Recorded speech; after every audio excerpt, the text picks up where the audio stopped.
Hello and welcome to the Saltcast. My name is Ryan Johnson and I'm your host. And once again, got the dream team on the podcast with me today. Jason Parr, Paul Johnson, and Danny Wright. Welcome, guys. Glad you could make it.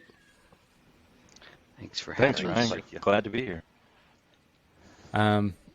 So today, I thought we'd have an exciting discussion on yet again another state has kind of put through their legislation after all sorts of vetoes from the governor back to they voted the veto off. So I think now finally Kansas has voted in their legislation for their marketplace facilitator tax laws or the economic nexus tax laws. And last week we had a discussion on Florida because they just passed theirs as well. And I think there's one state left that hasn't quite enacted it yet. And so I wanted you guys kind of discuss kind of what the new law is, what they should look out for, and things like that, things that people wouldn't typically think about.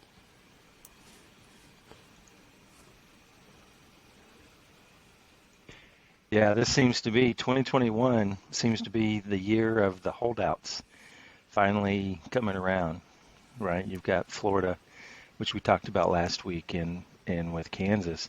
Kansas has been an interesting one to watch. I mean, they've offered no safe harbor for e-commerce companies. Essentially, the law supposedly, well, I don't want to say supposedly, the law was just one transaction. If you do any business in Kansas, then the position was you need to get registered. And I think the legislature has been fighting with the governor for a couple of years now, where the legislature has really indicated we need to follow the same guidelines that other states are following by having some sort of a threshold on sales into the state. And the governor has just disagreed.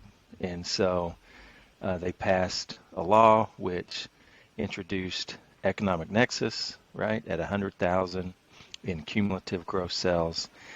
They introduced marketplace facilitator legislation, which allowed for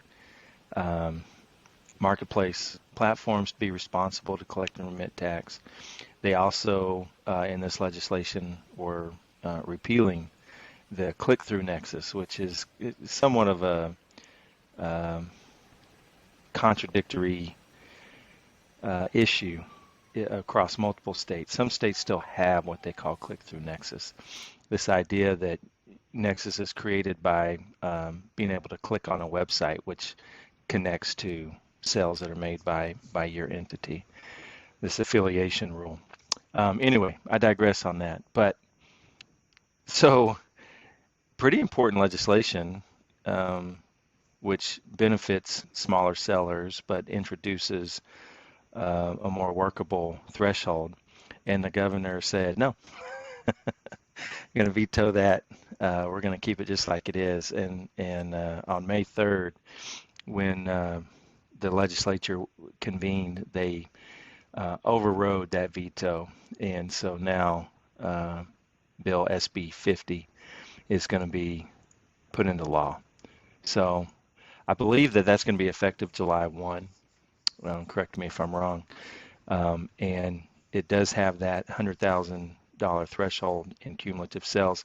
The way they're going to be doing it is if you had 100,000 or more in sales in 2020, then you would need to register by 2021. I'm sorry, July 2021. And also, if you didn't meet that threshold, but you've met that threshold already between January 1 and June 30 of this year, then you would need to register effective July 1 as well.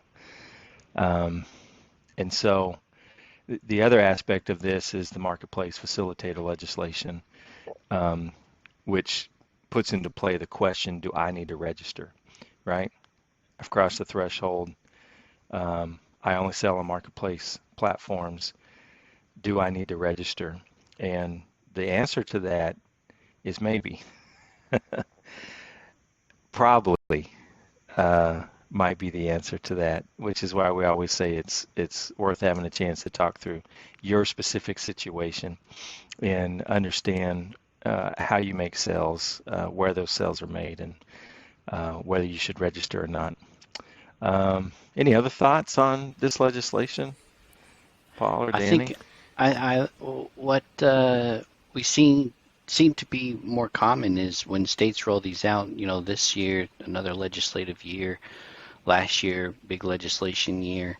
The states are moving away from the transaction count. In 2018, when Wayfair and South Dakota went to the Supreme Court, it was determined that you could have 200 transactions and have established economic nexus, which is a real pain for smaller sellers. By law, you have established nexus. You have a requirement to collect and remit the tax and get registered. Cost of compliance is annoying. It's no longer good to be, or it's no longer easy to be just a small guy because you have to abide by all the different legislation.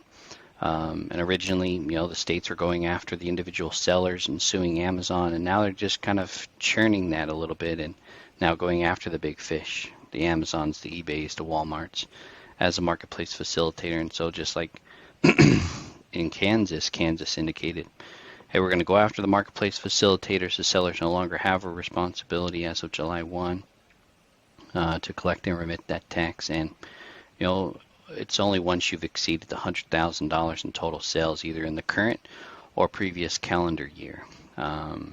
So I think that was interesting and a big relief for smaller sellers, marketplace sellers specifically as well. Obviously, you still have to be concerned and watch out for other platform sales where you're making sales maybe on your own website or through a non-marketplace facilitator's platform. So it's all good things, I think. Yeah, too. Yeah, for sure. It's pretty tough sorry. to be positive, about laws, right?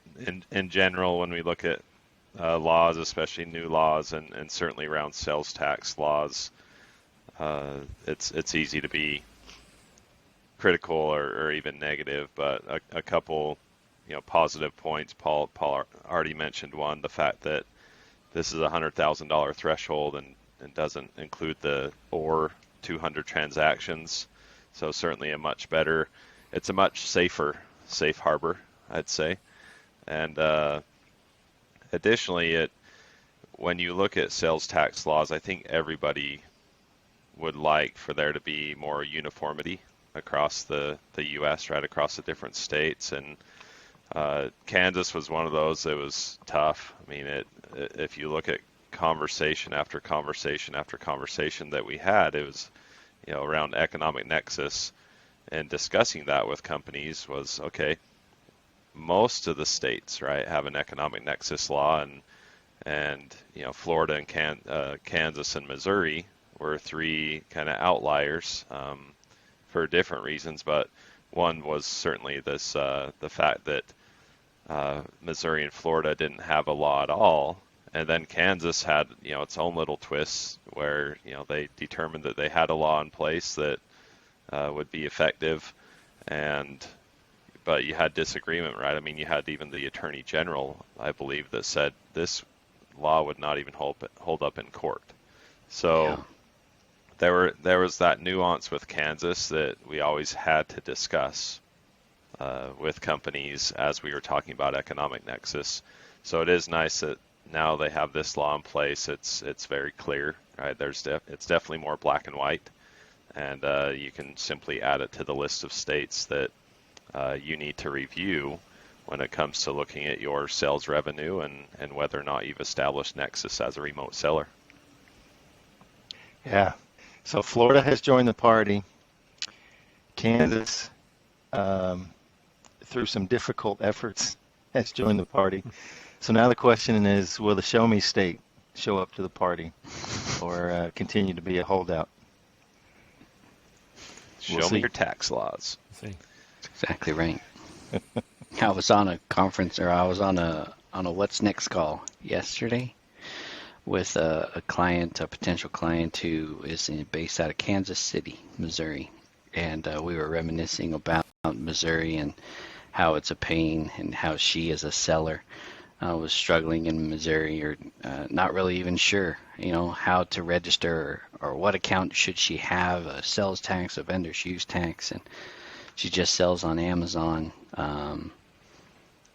And I said, well, you're in good hands, because Missouri's the only state now that has passed legislation that requires the marketplace facilitator to do so. So until they do, it'll still be on your plate. She wasn't so happy about that, in jest, of course, but it was a good conversation. Yeah, I can't believe that they would hold out for much longer. I think they'll give in eventually, but I think that sales tax laws are far from finished changing, because you still got economic nexus, you got physical nexus, and even with marketplace facilitator tax laws, I mean, if you still suffer from having physical nexus with your inventory in these warehouses, so it's still going to be a tough thing to figure out. It'd be still hard to automate, because there's a lot of discussion that needs to be had on where you should get registered and where you have nexus or where you may have liability. It's a great discussion that needs to be had for everybody. Yeah. One of the last note I'll add on that. Oh, sorry, Paul. Just going to say a last note that I would add on that is, a lot of times people feel like these laws make things easier from a compliance standpoint. And to a degree they do, because if you're only on a marketplace platform and the marketplace has to collect tax in every jurisdiction, then that's great. Still a question of whether you need to register or not, whether you have some other responsibility to report, even though you're not collecting and remitting.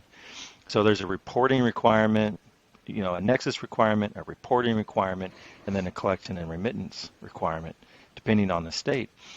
But all it takes is for you to be on two platforms, or to sell through your own website and be on a marketplace platform, and the process of compliance starts to complicate very rapidly. And so that's why we consistently want a chance to chat with you to understand what your situation is, and we can make some solid recommendations to help you gain confidence in whatever decision you make to move forward on how you're going to handle compliance. But there's some real value in talking with someone through that process. Yeah, the only thing I was going to add to that was, a lot of people, a lot of sellers anyway, indicate that it's definitely to the state's benefit to pursue the marketplace facilitator so they can capture more tax dollars. And so it's intriguing to me as states pass this legislation. I don't remember the number in Florida a couple of weeks ago when we were talking about it, or last week when we were talking about it, but according to Bloomberg Law, they indicated that the marketplace facilitator provisions of the bill will generate about $35.5 million in fiscal 2022. And then another $42 million in fiscal year 2023. I mean, that's huge tax dollars that just as a result of passing the legislation that they're going to be able to bring into the state. And so you think about a state like Florida, Missouri, who has yet to pass it. They're missing out on millions and millions of dollars by just dragging their feet.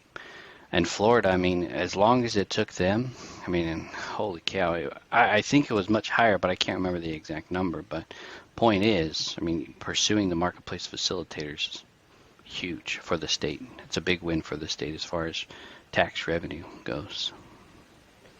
At least Missouri has the Kansas City Chiefs and Patrick Mahomes. Something to be excited about. Get some amusement taxes and some other entertainment taxes.